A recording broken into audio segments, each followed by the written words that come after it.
Hi, and welcome. In this video, we'll introduce the college data menu defaults and explain how they affect your college lists in CounselMore. To begin, go to Settings, then select Undergraduate Data Manager. At the top of the page, you'll see a search bar that helps you quickly locate specific data columns. Next to the search bar are several action buttons: Apply changes to existing students, Reorder columns, and Factory Reset columns. Below these controls, you'll see three icons representing the counselor list, student list, and app tracker.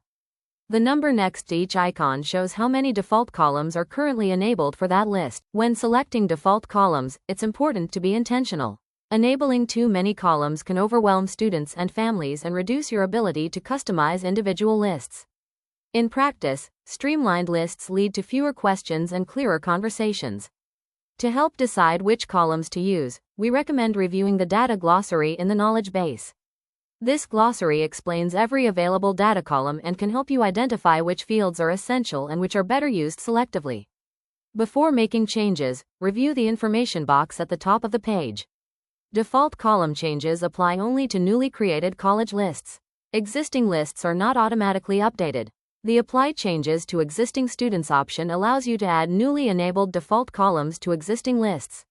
This action will not remove any columns that are already present. If you want to start fresh, you can remove schools from a student's list and re-add them to see the updated defaults applied. To manage your default columns, click the arrow icon next to any college data category to expand it.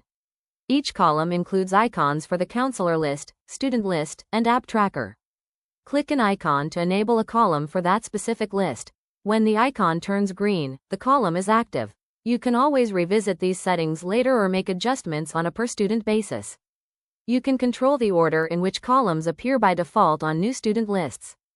CounselMore also offers a beta column ordering interface. Before you start reordering, you can choose to opt in to the beta interface to try a new, updated way of arranging your columns, or opt out to use the classic layout. To change the order, click and hold a column, then drag it to your preferred position. Remember, the order you set here is a default. Each student's list can still be customized individually. To preview your current default settings, add a new student and then add a school to their college list. Scroll across the list to see which columns appear by default. If you'd like personalized guidance, you can book a live training session through the training section in your settings.